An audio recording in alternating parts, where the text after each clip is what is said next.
अरे वो सांभा कितने क्वेश्चंस थे, लगभग 8-9 क्वेश्चंस हम इनऑर्गेनिक से एक्सपेक्ट कर सकते हैं। पहले 3 चैप्टर से, इन 3 चैप्टर से लगभग 6 क्वेश्चंस आने के हाई चांस है।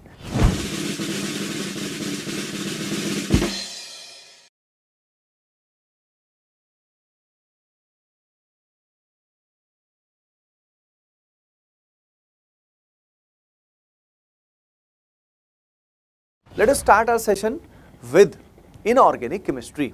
देखिए इनऑर्गेनिक केमिस्ट्री की बच्चों हम सीधा काम की बात करते हैं। इनऑर्गेनिक केमिस्ट्री में सबसे पहले गब्बर आपसे क्या कह रहे हैं? गब्बर कह रहे हैं भाई अरे वो सांभा कितने क्वेश्चंस थे।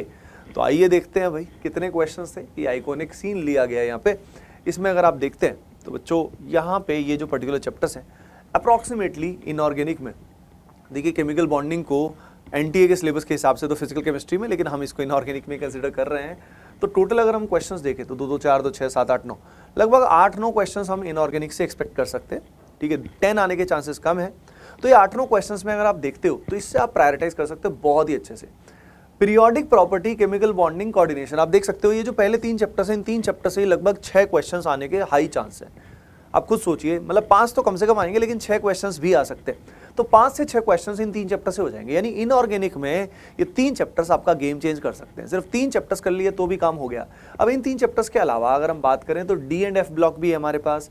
पी ब्लॉक जो है वो इतना बड़ा, जितना पहले था उतना बड़ा है नहीं, जितना सिलेबस में मेंशन्ड है उसका मैंने वन शॉट भी बनाया हुआ है पी ब्लॉक का, वो आप देख सकते हो। तो जितना सिलेबस में उतना मैंने उसमें करा रखा है।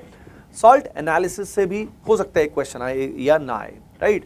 तो करने को तो ऐसे सारा कुछ कर सकते हो, लेकिन आप देख रहे हो इस चीज़ में कि भाई ओवरऑल सबसे हाईएस्ट वेटेज अगर हम देखें और हाईएस्ट आरओआई वाले चैप्टर्स पहले 3 है। पहले 3 से भी इनऑर्गेनिक का काम ऑलमोस्ट डन है।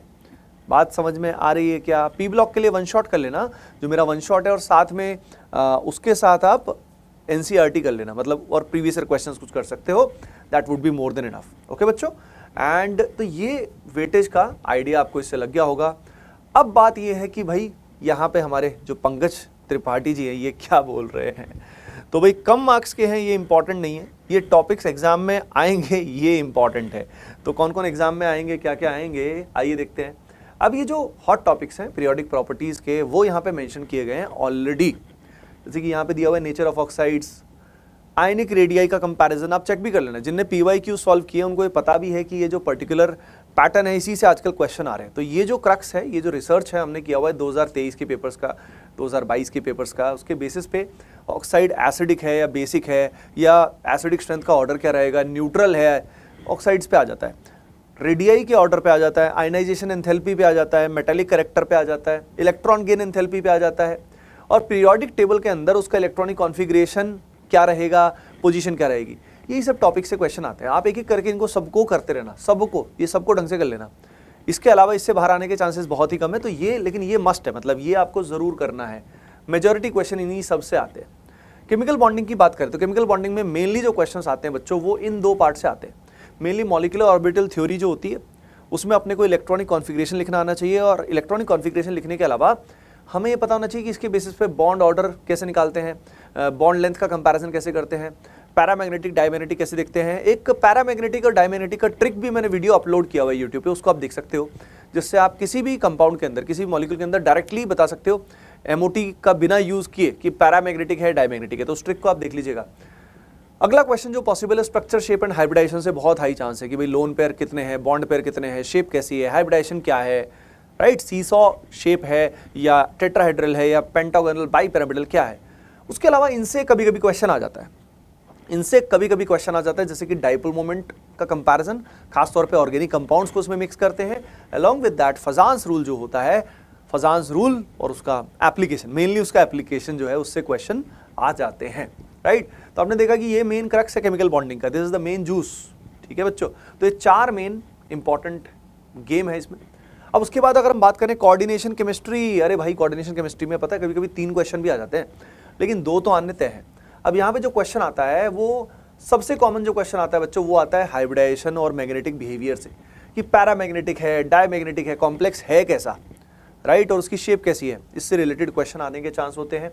Plus primary and secondary valency का कंसेप्ट बहुत ही सिंपल सा, छोटा सा है, लेकिन इससे क्वेश्चन हर 1-2 साल में, मतलब किसी ना किसी शिफ्ट में तो आपको मिल ही जाएगा। Along with that IUPAC and isomerism से एक क्वेश्चन आपको मिलेगा। तो एक क्वेश्चन आपको इस कॉन्सेप्ट से मिलेगा, एक क्वेश्चन आपको आईपीएससी आइसोमेरिज्म से मिलेगा ही। अब आईपीएससी आइसोमेरिज्म में आप समझ रहे हो, आईपीएससी के क्वेश्चन बिल्कुल ही नॉर्मल आते हैं, इजी आते हैं, क्योंकि आईपीएससी का नाम वैसे देना फिर भी डिफिकल्ट हो सकता है, लेकिन ऑप्शंस देख के हो जाता है, ठीक है। जिसमें नाइट्रो होगा या नाइट्राइटो होगा या नाइट्रोसो होगा, उन सब बेसिक बातों का ख्याल रखना है। आइसोमेरिज्म में खास तौर पे ऑप्टिकल वाला जो पार्ट है और लिंकेज वाला पार्ट है, उसके क्वेश्चन आने के चांस काफ़ी अच्छे होते हैं कि ऑप्टिकली एक्टिव है या नहीं है, या कितनी फॉर्म्स बन सकती हैं पर्टिकुलरली इस पर्टिकुलर कॉम्प्लेक्स के अंदर। तो ये फंडा हमारा बच्चों उसके अंदर होता है। अगर हम डी एंड एफ ब्लॉक की बात करें तो डी एंड एफ ब्लॉक का जो रस है वो ये है, यहाँ पे K2CR2O7 से रिलेटेड रिएक्शंस और कंपाउंड्स के क्वेश्चंस आ सकते हैं, KMnO4 के भी आ सकते हैं। तो ये जो दो ऑक्सीडाइजिंग एजेंट है, यानी डी एंड एफ ब्लॉक में ना fundamental game oxidation and reduction का है। प्राइमरीली जो क्वेश्चन आते हैं वो उसी से एसोसिएटेड रिएजेंट जो है और उनकी रिएक्शन से रिलेटेड आते हैं।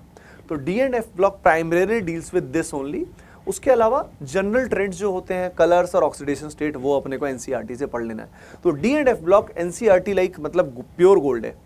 देखो बच्चा, सारा जो गेम है ना, it's all about more practice and more practice. तो बच्चों हम बहुत ही इंटरेस्टिंग क्वेश्चंस करने वाले हैं।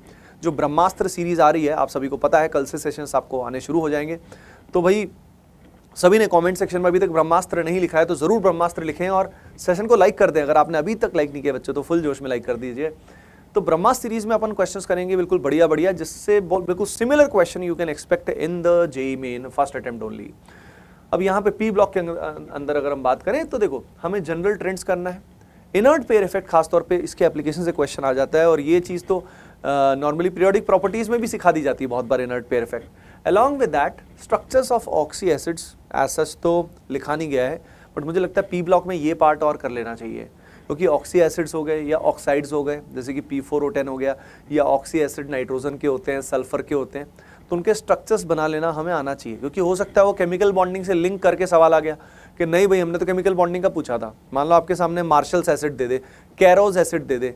अब समझ रहे हो मेरी बात? तो पी ब्लॉक में तो वो लिखा नहीं हुआ डायरेक्टली, तो लेकिन इनडायरेक्टली आ जाए, तो ये आप सभी कर लेना to be safe. Salt analysis में अगर हम बात करें तो मेनली फेमस कंपाउंड्स जो हैं वो हमें पता होने चाहिए, जैसे कि एग्जाम्पल है नेचुरल रिएजेंट, उसके अलावा प्रशन ब्लू हो गया। कई सारे ऐसे कंपाउंड्स होते हैं जो काफ़ी फेमस होते हैं, कुछ कलर्स काफ़ी फेमस होते हैं, कुछ पीपीटी काफ़ी फेमस होते हैं कि भाई यहाँ पे ब्लैक बनेगा ही बनेगा। तो जो इंपॉर्टेंट है ना, वो जो रिपीटेटिव है उनको कर लेना, अगर सॉल्ट पूरा नहीं आता तो जिस भी बच्चे को सॉल्ट एनालिसिस पूरा नहीं आता वो सिंपली क्या कर सकता है, वो सिंपली उस पर्टिकुलर पोर्शन पे फिक्स कर सकता है जो मैंने आपको बताया कि important compounds, PPT, colours, important reactions, उन पे ध्यान दे सकता है, उससे भी काम हो जाएगा। बहुत हाई चांस है रिपीट होने का।